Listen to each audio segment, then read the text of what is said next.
Hello guys, once again आपका अपना YouTube channel the defence guideline में स्वागत है। जैसा कि फ्रेंड आप स्क्रीन पर देख रहे हैं, लिखा हुआ है सीआरपीएफ पैरामेडिकल स्टाफ एग्ज़ाम 2020। मैंने आपको प्रीवियस वीडियो में जीएस का 1500 प्लस क्वेश्चन सेट का वीडियो नंबर 3 करवा चुका हूं, यानी कि जीएस 1500 प्लस क्वेश्चन का पार्ट 3 वीडियो करवा चुका हूं। आज मैं इसी सीरीज को आगे बढ़ाते हुए वीडियो नंबर 4 लाया हूं, यानी कि इसी सीरीज का 1500 प्लस क्वेश्चन सेट सीरीज का वीडियो नंबर 4 लाया हूं, जिसमें मैं हिस्ट्री का क्वेश्चन कवर करूंगा। मैंने आपको बताया था कि हिस्ट्री का 500 क्वेश्चन करूंगा, हिस्ट्री के बाद आपका पॉलिटिक्स का 500 क्वेश्चन करूंगा, उसके बाद आपका ज्योग्राफी का 500 क्वेश्चन करूंगा, फिर ज्योग्राफी होने के बाद आपका इकोनॉमिक्स के 300 से 400 क्वेश्चन करूंगा। तो बिना देर के हुए चलते हैं अपने वीडियो की ओर। अगर मेरा वीडियो अच्छा लगे तो मेरे चैनल को सब्सक्राइब कीजिएगा और बगल वाले बेल आइकन को प्रेस करना नहीं भूलिएगा, ताकि आने वाले वीडियो का नोटिफिकेशन आपको मिल सके। तो फ्रेंड चलते हैं अगले क्वेश्चन की ओर। मैंने आपको 1 से लेकर 146 तक का क्वेश्चन करवा चुका था। आज 146 से लेकर यानी कि 147 से क्वेश्चन हिस्ट्री का करने जा रहा हूं। तो चलते हैं अपने वीडियो की ओर। फ्रेंड क्वेश्चन नंबर 147 देखते हैं। आपका 147 कहता है टोडरमल किस मुगल शासक के प्रसिद्ध राजस्व मंत्री थे? तो हम लोग जानते हैं आपका टोडरमल आपका अकबर मुगल शासक के प्रसिद्ध राजस्व नेता थे। ठीक है, यानी 147 का आपका हो जाएगा टोडरमल किस मुगल शासक के प्रसिद्ध राजस्व मंत्री थे? अकबर के, यानी कि 147 का आपका अकबर हो जाएगा। क्वेश्चन नंबर 148 देखते हैं। 148 कहता है दीन ए इलाही एक नया धर्म किसके द्वारा शुरू किया गया था? तो हम लोग जानते हैं दीन ए इलाही अकबर के द्वारा शुरू किया गया था। ये बहुत ही इंपॉर्टेंट क्वेश्चन है और बीएसएफ के एग्जाम में यानी एसएससी जीडी के एग्जाम में भी यह क्वेश्चन पूछा गया है। तो याद रखिएगा दीन ए इलाही एक नया धर्म अकबर ने शुरू किया था, यानी 148 का हो जाएगा अकबर। क्वेश्चन नंबर 149 देखते हैं। आपका 149 कहता है अकबर के एक पुत्र किस दरबारी ने दीन ए इलाही को स्वीकार किया था? यानी कि अकबर के एक पुत्र किस दरबारी ने दीन ए इलाही को स्वीकार किया था? दीन ए इलाही को स्वीकार किया था बीरबल ने, यानी कि 149 का आपका बीरबल हो जाएगा। क्वेश्चन नंबर 150 देखते हैं। आपका जब ईस्ट इंडिया कंपनी का गठन हुआ था उस समय भारत का मुगल बादशाह कौन था? तो हम लोग जानते हैं उस समय भारत का मुगल बादशाह अकबर था, यानी कि 150 का हो जाएगा अकबर। ये भी बहुत इंपॉर्टेंट क्वेश्चन है, इसको ध्यान में रखिएगा। ईस्ट इंडिया कंपनी का जब स्थापना हुआ था उस समय मुगल का बादशाह आपका अकबर था। क्वेश्चन नंबर 151 देखते हैं। 151 आपका कहता है किसके शासनकाल में तुलसीदास ने रामचरितमानस लिखी? यानी अकबर के शासनकाल में आपका तुलसीदास ने रामचरितमानस लिखी, यानी 151 का हो जाएगा अकबर। क्वेश्चन नंबर 152 देखते हैं। 152 आपका कहता है जहांगीर का अर्थ क्या है? जहांगीर का अर्थ आपका विश्व विजेता होता है, यानी जहांगीर का अर्थ क्या होता है? विश्व विजेता। 152 का आपका विश्व विजेता हो जाएगा। क्वेश्चन नंबर 153 देखते हैं। 153 कहता है इंग्लैंड के तत्कालीन राजा जेम्स द्वारा जहांगीर के शाही दरबार में राजदूत के रूप में किसको भेजा गया था? तो हम लोग जानते हैं जहांगीर के शाही दरबार में राजदूत के रूप में जॉन हॉकिंस को भेजा गया था, यानी 153 का आपका जॉन हॉकिंस हो जाएगा। ये भी बहुत ही इंपॉर्टेंट क्वेश्चन है, ये आपका बहुत ज़्यादा इंपॉर्टेंट है, इसको याद रखिएगा। इंग्लैंड के तत्कालिक राजा जेम्स प्रथम द्वारा जहांगीर के शाही दरबार में राजदूत के रूप में किसको भेजा गया था? जॉन हॉकिंस को भेजा गया था। 154 क्वेश्चन नंबर देखते हैं। आपका राजकुमार खुर्रम आगे चलकर सम्राट कहलाया, मतलब किसका सम्राट कहलाया? शाहजहां का सम्राट कहलाया, यानी कि आपका 154 का शाहजहां हो जाएगा। क्वेश्चन नंबर 155 देखते हैं। 155 आपका कहता है शाहजहां का प्रसिद्ध तख्ते ताउस 1739 में कौन ले गया था? शाहजहां का प्रसिद्ध तख्ते ताउस 1739 में कौन ले गया था? तो फ्रेंड इसका मैं आंसर आपको कमेंट बॉक्स में दे दूंगा, यहाँ पास आपका लिखा नहीं हुआ है, और अगर आपको पता हो तो ऑप्शन में आपको मतलब कमेंट में इसका आंसर दीजिएगा, नहीं तो मैं इसका कमेंट में इसका ऑप्शन दे दूंगा, कमेंट में इसका आंसर दे दूंगा। क्वेश्चन नंबर 156 देखते हैं। मोती मस्जिद किस नगर में स्थित है? तो मोती मस्जिद आपका आगरा में स्थित है, यानी 156 का आगरा हो जाएगा। क्वेश्चन नंबर 157 देखते हैं। आपका 57 कहता है मुगल शासक ने संगीत और नृत्य पर प्रतिबंध लगाया था। मुगल शासक ने आपका संगीत और नृत्य पर प्रतिबंध लगाया था औरंगजेब ने, यानी कि 157 का आपका हो जाएगा औरंगजेब। क्वेश्चन नंबर 158 देखते हैं। 158 आपका कहता है औरंगजेब का उत्तराधिकारी कौन था? तो हम लोग जानते हैं औरंगजेब का उत्तराधिकारी मुअज्जम था, यानी कि कौन था? मुअज्जम। याद रखिएगा कौन था? मुअज्जम। क्वेश्चन नंबर 159 देखते हैं, लाल किले का निर्माण किसने करवाया था? तो लाल किले का निर्माण आपका शाहजहां ने करवाया था। ये भी इंपॉर्टेंट क्वेश्चन है, इसको याद रखिएगा कि लाल किले का निर्माण आपका शाहजहां ने करवाया था। क्वेश्चन नंबर 160 देखते हैं। 160 कहता है, मुगल भवनों में से किसमें यह अन्य विशेषता बताई जाती है कि वह लंबाई और चौड़ाई में बिल्कुल बराबर है? आपका ताजमहल को बताई जाती है कि लंबाई और चौड़ाई में बिल्कुल बराबर है, यानी 160 का हो जाएगा ताजमहल। क्वेश्चन नंबर 161 देखते हैं, ताजमहल के वास्तुकार कौन थे? तो हम लोग जानते हैं कि ताजमहल के वास्तुकार आपका उस्ताद अहमद लाहौरी थे। कौन थे? उस्ताद अहमद लाहौरी। 162 आपका हो जाएगा, शेर खान ने हुमायूं को 1539 तथा 1540 में क्रमशः किन दो स्थानों पर पराजित किया था? तो हम लोग जानते हैं आपका चौसा तथा कन्नौज में शेर खान ने हुमायूं को 1539 और 1540 में पराजित किया था। कौन से दो स्थान थे आपका? चौसा तथा कन्नौज में, यानी क्या हो जाएगा 162 का चौसा तथा कन्नौज। क्वेश्चन नंबर 163 देखते हैं आपका, शेरशाह द्वारा निर्मित ग्रैंड रोड पंजाब को किसके साथ जोड़ती है? ये भी आपका बहुत ही इंपॉर्टेंट क्वेश्चन है। पूर्व बंगाल को जोड़ती है, पंजाब से पूर्व बंगाल को। ग्रैंड रोड किसके द्वारा बनाया गया है? शेरशाह द्वारा। 164 देखते हैं आपका, 164 कहता है, नाना फड़नवीन का मूल नाम क्या था? तो हम लोग जानते हैं नाना फड़नवीन का मूल नाम बालाजी जनार्दन भानु था। क्या था? बालाजी जनार्दन भानु। क्वेश्चन नंबर 165 देखते हैं। 165 आपका कहता है, उस मराठा राजा का नाम बताइए जो औरंगजेब से बहादुरी से लड़ा था। आपका शिवाजी हो जाएगा, जो अंग्रेज से बहादुरी से लड़ने वाला क्या थे? शिवाजी।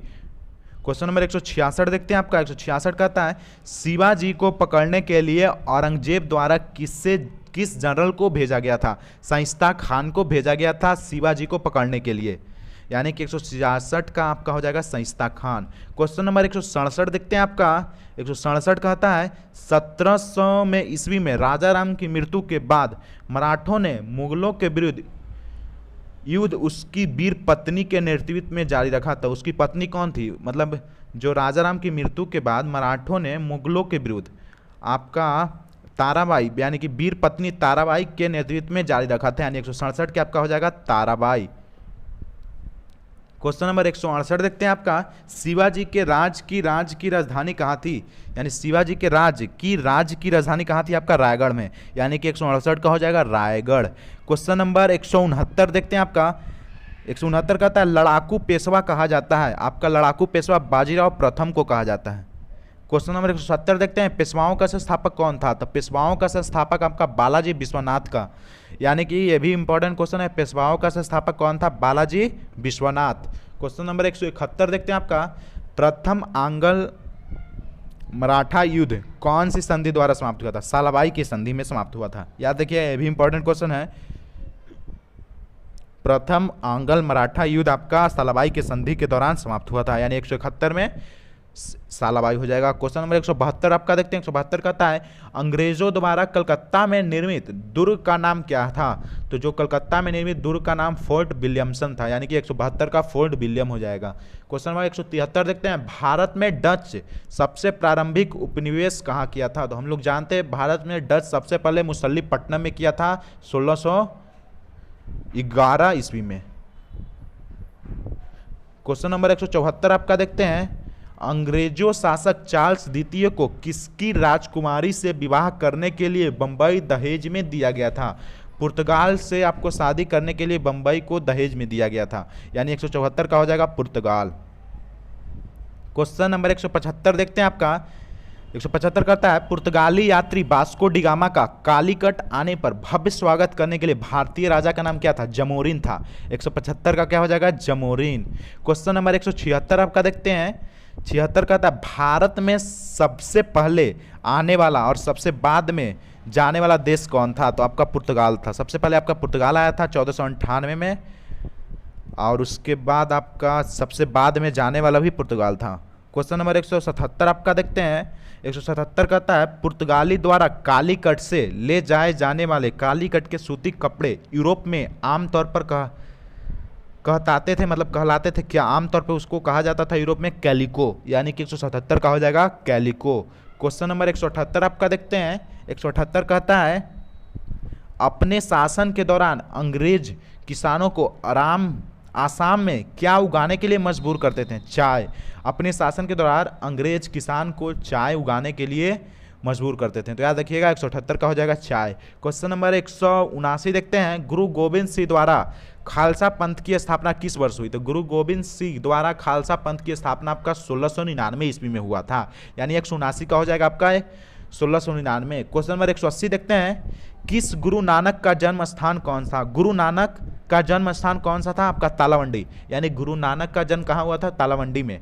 क्वेश्चन नंबर 181 देखते हैं, गुरु नानक का उत्तराधिकारी कौन था? तो हम लोग जानते हैं गुरु अंगद गुरु नानक का उत्तराधिकारी था। क्वेश्चन नंबर 182 देखते हैं, सिखों का अंतिम गुरु कौन था? सिखों का अंतिम गुरु गुरु गोविंद सिंह थे। कौन थे? गुरु गोविंद सिंह, यानी 182 का हो जाएगा गुरु गोविंद सिंह। क्वेश्चन नंबर 183 देखते हैं आपका, रंजीत सिंह को राजा की उपाधि किसने दी? तो रंजीत सिंह को राजा की उपाधि जमान शाह ने दी। किसने दी? जमान शाह ने।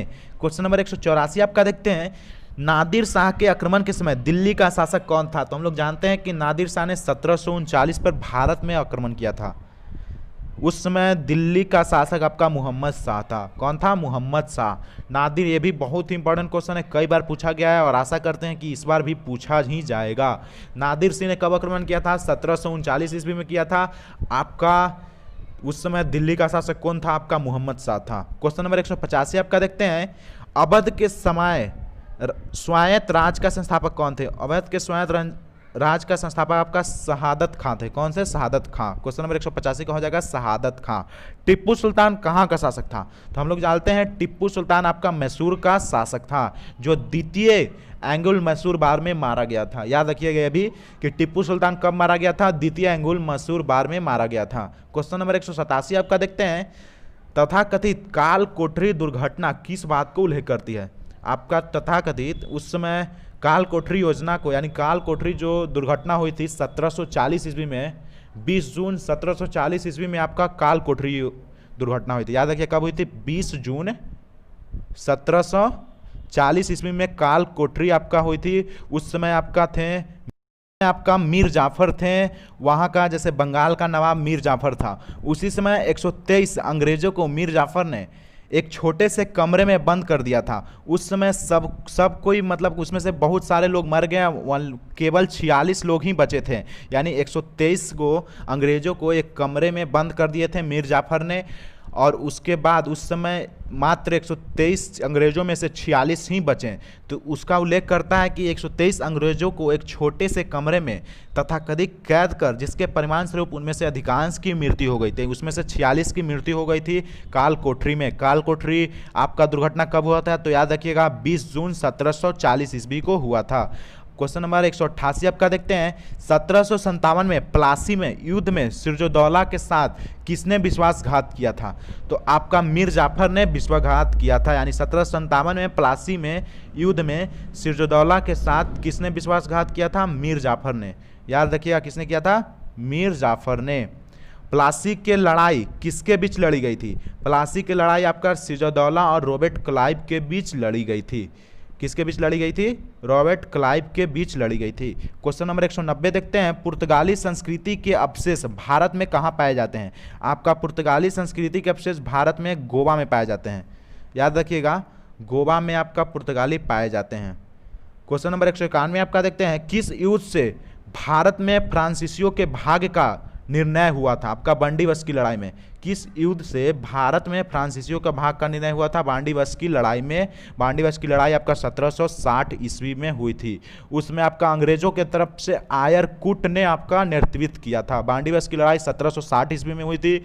वहाँ मतलब अंग्रेजों के तरफ से नेतृत्व करने वाला 1760 ईस्वी का मतलब आयर कूट था, यानी आयर कूट उसका सेनापति था। क्वेश्चन नंबर 192 आपका देखते हैं, 92 कहता है, स्वामी दयानंद सरस्वती ने प्रथम आर्य समाज 1875 ईस्वी में कहाँ स्थापित किया था? तो आपका बंबई में स्वामी दयानंद ने आर्य समाज 1875 ईस्वी में स्थापित किया था। क्वेश्चन नंबर 193 देखते हैं, औपनिवेशिक भारत में आर्य समाज स्थापित करने वाले कौन थे? आपका स्वामी दयानंद सरस्वती थे। कौन थे? स्वामी दयानंद सरस्वती। तो फ्रेंड आज के वीडियो में 193 तक का क्वेश्चन करा हूँ, अगले वीडियो में मैं इसके आगे तक का क्वेश्चन लेके आऊँगा। तो फ्रेंड अगर मेरी वीडियो अच्छा लगे तो मेरे चैनल को सब्सक्राइब कीजिएगा और अपने दोस्तों के साथ शेयर कीजिएगा। Thanks for watching.